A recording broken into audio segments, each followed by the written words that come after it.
자, 여러분 안녕하세요. 제가 어제 오늘 마감 시황 말씀드리겠습니다. 어제 장은 철저한 종목 장세였죠, 그죠? 네, 철저한 종목 장세였고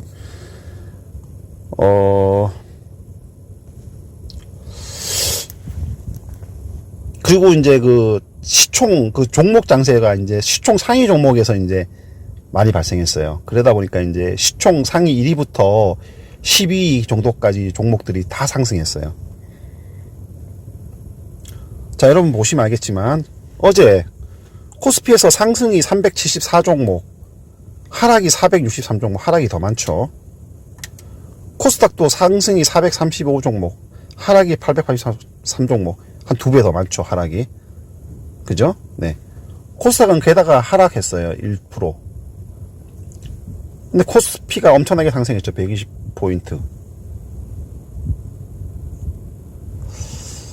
자, 이건 뭔 말입니까? 결국은 이제 시총 상위 종목들이 지수를 엄청 끌어올렸고, 시총 상위 종목들 위주로, 좀, 이게 대형주 위주로, 상승을 했다고 볼 수가 있죠.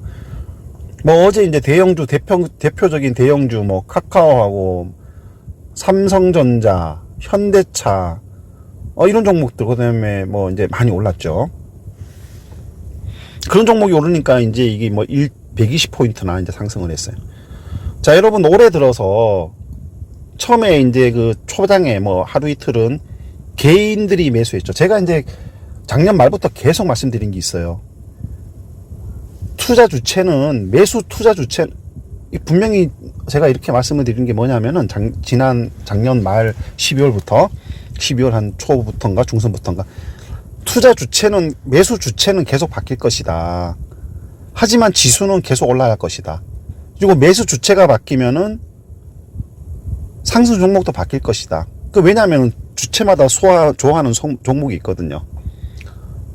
네, 그렇기 때문에 이제 제 말을 눈여겨보신 분들이라면은, 자, 주가 지수는 계속 올라갈 것이다. 이러면 이제 결국은 이제 주가 지수와 관련된 뭐 인덱스 펀드에 넣어도 이제 좋은 투자 결정이었다고 할 수가 있죠. 그 펀드에다가 이제 넣으면은 지수 상승에 맞춰서 이제 펀드도 이제 상승하니까 결정.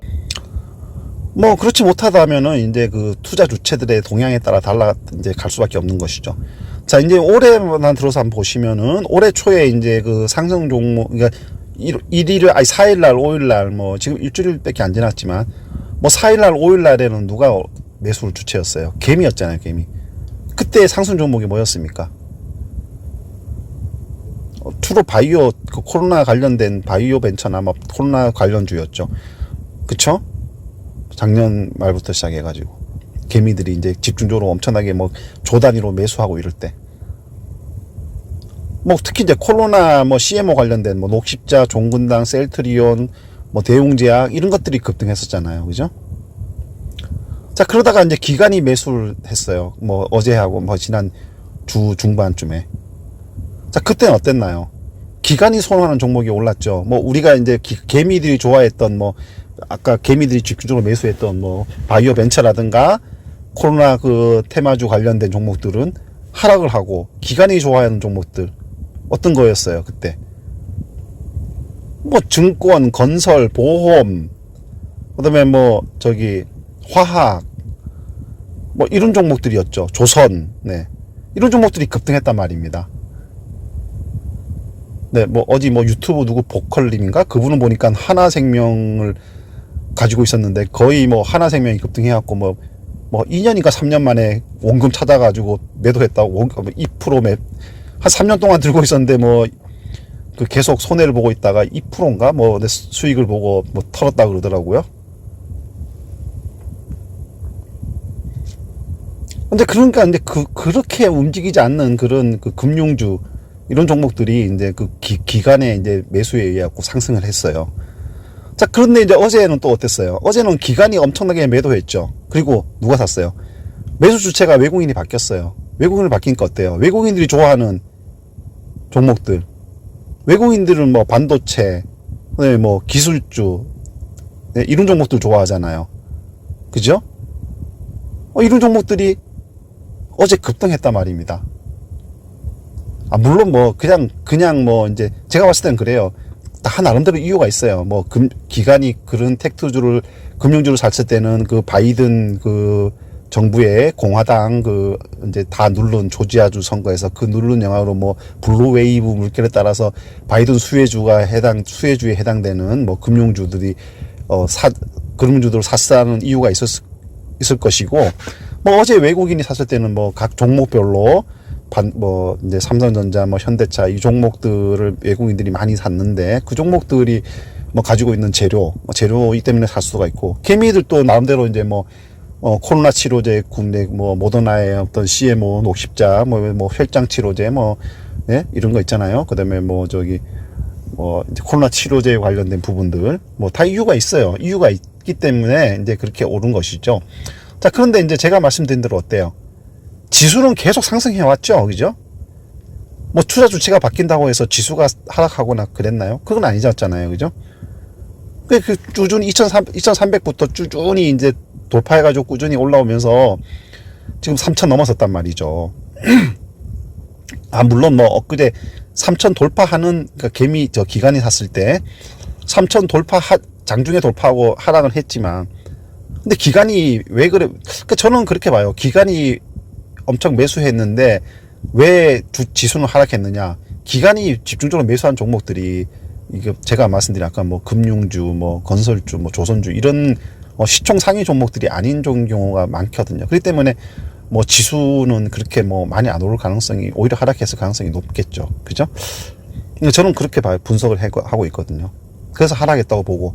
어제 같은 경우에는 외국인이 집중적으로 매수한 그 종목들은 이제 시총 상위 종목들이니까 당연히 지수가 점프하겠죠. 그러니까 이제 외국인들이 좋아하는 종목이 그런 반도체, 기술주, 시총 상위 종목들이 좋아하니까 외국인이 매수 들어올 때마다 그때마다 주가 지수는 점핑을 했어요. 그죠? 막 수십 포인트씩 오르고. 그래서 어제 같은 경우에도 이제 120.50포인트 어마어마합니다. 외국인들이 거의 한 10년 만에 두 번째로 많은 매수를 했다 그래요. 그쵸? 뭐 어제 또 이제 그 장 전체에 그 거래 대금이 40조를 돌파했다 그러고, 그렇습니다. 그래서 이제 외국인들이 굉장히 많이 이제 사상 두 번째로 뭐 1조 6천억 원대인가 뭐 매수를 했다 그러죠. 그 전에 이제 한 10년 전에 1조 7천억 원대 매수한 이후에 두 번째로 많이 했다 그러죠. 어쨌거나 외국인들의 강력한 매수로 인해 가지고 이제 120포인트 120.50포인트 상승한 3,152.18 3,000포인트를 이제 확실히 딛고 올라선 그런 장세를 만들었죠. 반면에 이제 코스닥은 이제 장중에 물론 뭐 장 초반에 좀 올라서 이제 코스닥도 저도 1,000 가는 줄 알았어요. 1,000 가는 줄 알았는데 코스닥에서는 이제 기관이 이제 엄청나게 이제 양시장에서 매도를 던졌는 바람에 개인이 꽤 매수를 했음에도 불구하고 이제 많이 밀렸죠. 거기다가 이제 외국인까지 뒷받침이 협조를 안 해주니까 외국인은 거의 보합권 수준이었죠. 그러다 보니까 이제 지수가 좀 마이너스로 곧장 전환해가지고 지금 좀 오히려 하락장으로 끝났어요. 뭐 요때 뭐 여러분도 아시겠지만 요때만 해도 이제 요게 제가 뭐 990 몇 포인트까지 가던 바람에 이제 코스닥도 1,000 가는구나 이래가지고 이제 제가 예측한 3,000, 1,000 이제 동시 진입 시대는 이제 뭐 예측이 어긋났어요. 어쨌거나 이제 코스닥도 이런 식이면 이제 좀 갈 수가 있겠죠, 그죠? 1,000 고지 찍을 수가 있겠죠, 그죠? 자, 그래서 뭐 코스닥은 1.07포인트 하락한 987.79로 장을 마감했습니다. 0.11% 하락했죠. 뭐 보시면 이제 외국인이 1조 6천억 그 매수했고요. 개인이 5,600억 정도 매도하고 기관이 1조 1,000억 매도했습니다. 자, 코스닥은 이제 외국인이 100억 매도하고 기관이 2,100억 매도하고요. 개인이 2,800억 정도 매수했습니다.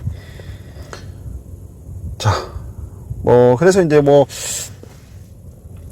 이날 이제 다음 주까지 외국인이 계속 매수할 것인가 이 부분에 대해서는 한번 다음 주 봐야 되겠죠. 근데 외국인이 이제 어제 매수한 들어온 자금에 대해서는 뭐 일단은 뭐 제가 이제 들은 거는 미국의 중국 업체, 이제 중국 통신 업체, 중국 뭐 차이나 뭐 모바일인가 뭐 하고 뭐 차이나 텔레콤 뭐 또 무슨 뭐 하여간 그 중국 그 저기 통신업체 세 곳에 이제 미국 그 상장돼 있는 업체 세 곳이 이제 퇴출됐다고 그러죠. 퇴출이 결정되고 사실은 뭐 그래서 이제 그것을 매도한 자금들이 이제 우리나라로 이제 들어왔다. 이제 이런 이제 얘기가 있어요. 뭐 그 사실인지 아닌지 모르겠으나 일단 그런 얘기가 있으니까 뭐 그러면은 이제 그 어떤 그 향후에 다음 주에도 이제 어떤 흐름이 이어질지 모르겠으나 뭐 외국인들이 뭐 지속적으로 상승할 가능성도 크고요. 또 이제 이렇게 되면 제가 봤을 때는 이제 또 다음 주에 되면 개미 매수세도 엄청 들어올 가능성이 커요. 근데 이제 개미들이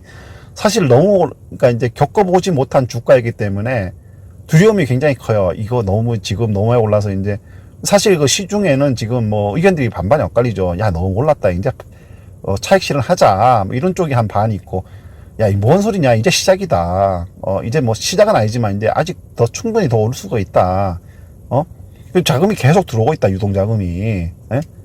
뭐 이런 논란으로 이제 향후 이제 좀 전망을 좋게 보는 또 측이 또 한 반 있고 이래가지고 사실 뭐 불안과 그 희망, 기대감이 막 교차되어 있는 상황이어서 근데 제가 봤을 때는 개미 물량이 개미 그 저기 유동성이 더 들어올 것 같아요. 그게 왜냐하면 지금 여러분들이 주변에 봐서야 알겠지만 진짜 평생 주식 한번 안 해본 사람들조차도 지금 들어오고 있고 그리고 굉장히 어린 그 이제 고등학생이나 뭐 이런 학생들도 이제 주식을 직접 용돈 가지고 투자하는 경우도 많이 늘어나고 있고요. 그러니까 우리나라는 지금 돈이 갈 데가 없어요. 갈 데가 전혀 없어요. 갈 데가. 그러니까 모든 자금이 다 들어오고 있고요. 그러니까 진짜 이게 뭐 이렇게 안정적인 재산을 굴리는 사람조차도 상대적인 막탈감에 그걸 다 털고 주식시장에 들어오는 정도니까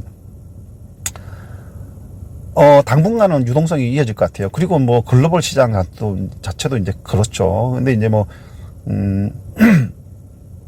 이제 제가 봤을 때는 제일 뭐랄까 좀 돈이 없는 게 어쩌다 보면은 기간이 될 수도 있다는 생각이 많이 들어요. 왜냐하면 외국인들이 어차피 뭐 규모 자체가 큰 이제 그 돈들이 들어오고 우지 돈들이 들어오는 것이고 뭐 기간도 이제 어차피 뭐 이 우리나라 그 개인들 돈 뭐 가지고 이제 하는 경우가 대부분이잖아요. 그렇기 때문에 이제 개미들이 근데 기간을 신뢰를 안 하죠. 그죠? 특히 펀드 같은 거 너무 사고가 많이 나고 이러니까 직접 투자해야겠다 이래갖고 이제 직접 투자하는 개미들이 엄청 늘어나다 보니까 기관들이 상대적으로 운영할 수 있는 자금이 좀 많이 좀 그 줄어든 것 같아요. 그래서 하여튼 모르겠어요. 뭐 하여튼 뭐 제가 봤을 때는 이제 이 당분간은 이 흐름이 제가 말씀을 드리기를 한 올 상반기까지는 길게 보면 상반기, 좀 짧게 보면 1분기까지도 이제 좋을 것이다 생각해. 이제 변수가 어디서 나타나냐면은 이제 뭐 그 결국은 이 변수 이게 모멘텀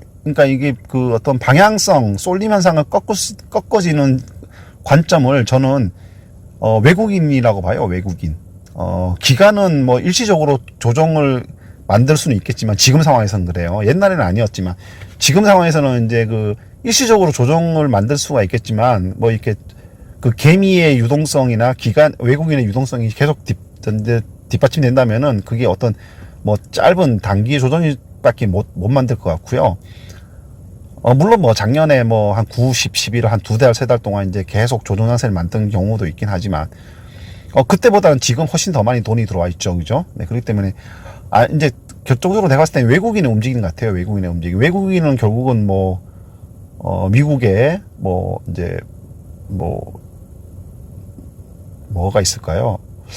뭐 금리 인상은 뭐 한 1, 2년간은 없을 거라고 얘기하니까 이제 그것 치더라도 하여튼 뭐 어떤 모멘텀이 발생해가지고 뭐 조정이 올 것 같은 생각이 좀 들어요. 결국은 이제 유동성의 문제겠죠. 그죠? 네. 그래서 하여튼 뭐 저는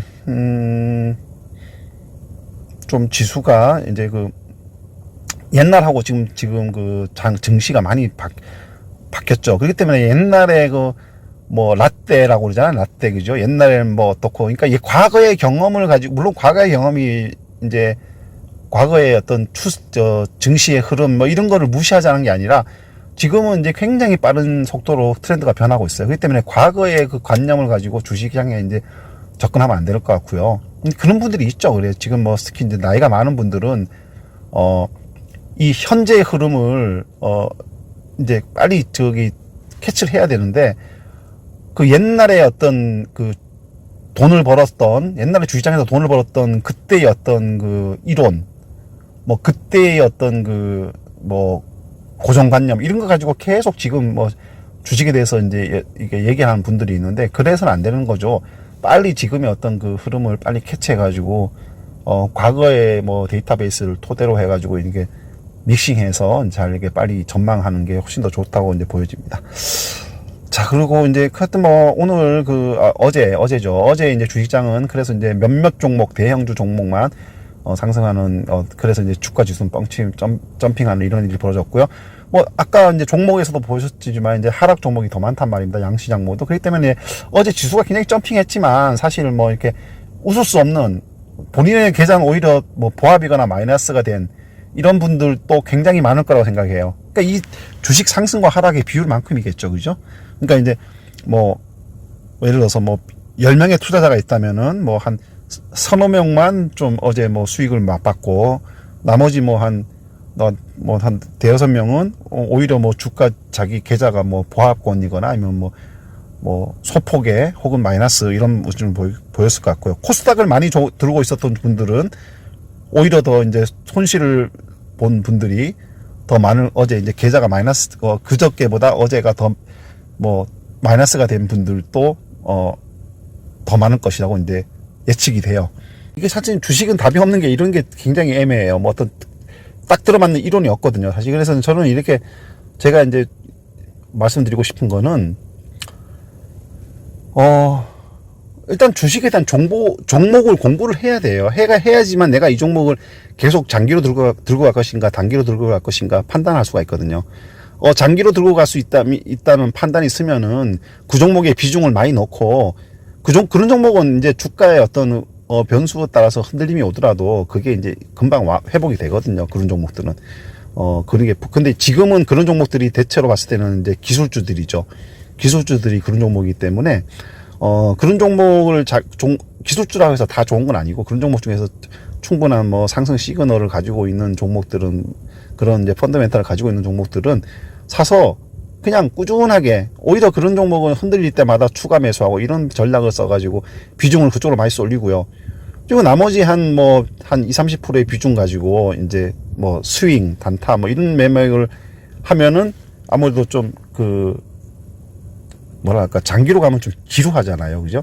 그 지루함을 없애기 위해서 한 30%가 넘지 않는 범위 내에서 이제 그 나머지 종 가지고 종목을 찾아서 이제 스윙 투자하는 그런 전략을 쓰는 게 좀 좋을 것 같아요. 예를 들어서 뭐 이제 아까 얘기한 것처럼 투자 주체가 이제 뭐 개인, 외국인, 뭐 기관으로 투자 주체가 바뀔 때마다 그들이 각각의 투자 주체가 좋아하는, 선호하는 종목들이 있잖아요. 그런 종목들로 갈아타는 거죠. 스윙식으로. 나머지 한 20, 30% 돈 가지고. 그러려면 어떻게 해야겠어요? 매일매일 쏟아진 뉴스를 딱딱딱 빨리빨리 보고, 거기서 이제 빨리 찾아야 되겠죠. 그것을 빨리. 흐름을 빨리 캐치하고 빨리 뒤쫓아가서 스윙으로 이제 투자를 하거나 이래야 되겠죠. 그죠? 뭐 단타를 치거나. 뭐 그런 전략을 쓰는 것이 좀 좋을 것 같다고. 이제 저는 이제 그렇게 하는 게 좀 그래도 좀 지루함도 덜하고, 좀 이제 그 비중이 큰 중장기 종목에 대해서는 어느 정도 좀 세월이 그러니까 시간이 한 몇 개월, 짧게는 몇 개월에서 이제 길게는 1년까지 흐르고 난다 봤을 때는 이제 수익이 굉장히 좋아지고, 뭐 이런 일이 벌어지지 않을까 싶어요. 제가 아까 말한 LG화학이나 카카오, 메드팩토 이런 거 봤을 때도 이제 한 1년도 안 되는 기간에 최소 2배에서 서너 배까지 수익이 났잖아요. 물론 지나고 났고 봤을 때 그거보다 훨씬 더 많은 상승률을 보인 종목도 많아요. 지금 우리가 이제 많이 보잖아요. 여러 가지 바이오 종목, 특히 바이오 종목에서 많이 보고, 시젠, 신풍제약 이런 것도 굉장히 상상을 초월할 정도로 많이 올랐잖아요. 근데 그런 거는 이제 어떤 특별한 경우인 것이고, 이런 상승장이 아닐 때는 그런 종목이 나오지도 않고, 이제 그런 재료들은 사실 그리고 또 그렇게 많이 1000% 이상 오른 종목들은 봤을 때는 다 재료들이 어떤 지속적인 재료가 아니고 이 코로나 상황에 맞는 재료들로 상승한 거잖아요. 그렇잖아요. 다 시젠이라든가 신풍제약 이런 거. 근데 이런 것들은 다시 이제 코로나가 사라지고 정상화되면은 주가 다 빠집니다. 그렇게 이제 계속 이렇게 오르고 있지 않아요. 왜냐하면 이 재료 자체가 어떤 뭐랄까 좀 일시적인 재료잖아요. 코로나라는 재료. 그렇기 때문에 여러분들이 그런 걸 고려하시면은 아무래도 좀 길게 오래 하시다면은 그런 것도 뭐 부럽긴 부럽죠. 부럽긴 부럽지만 신풍제약이나 제가 봤을 때는 신풍제약이 뭐 그렇게 많이 올랐어도 그렇게 오랫동안 계속 들고 있는 사람은 극소수라고 생각해요. 뭐 모든 뭐 지나고 났을 때 뭐 막 10배 올랐다 이런 종목들이 있다 하지만 뭐 하여간 뭐 그러니까 이제 여러분들이 이제 그런 거보다는 이제 뭐 좀 지속 가능한 재료를 가지고 있는 종목들을 골라서 좀 꾸준히 들고 있는 게 훨씬 더 이제 결과론적으로 봤을 때 더 나은 수익률을 가져주지 않을까 이런 생각이 듭니다. 그러니까 오늘 어제 마감 시황은 여기서 마치고요. 종목은 따로 또 설명을 드리는데 제가 이거 종목을 여러 가지 종목을 한꺼번에 묶어서 이제 짧게 설명을 드리니까 이 투자자들이 자기가 좋아하는 자기가 관심 있는 종목만 들으려고 하는 성향이 좀 많아요. 그러다 보니까 이제 이 종목을 이제 좀 몇 종목만 특징 종목만 따로 한 종목씩 설명을 드리는 게 더 나을 것 같다는 생각도 들고 좀 그러네요. 뭐 하여간 뭐 모르겠습니다. 뭐 하여튼 일단 뭐 종목은 뭐 제가 이제 따로 설명을 드리도록 하겠습니다. 하여간 마감 시간 여기서 마칠게요. 감사합니다.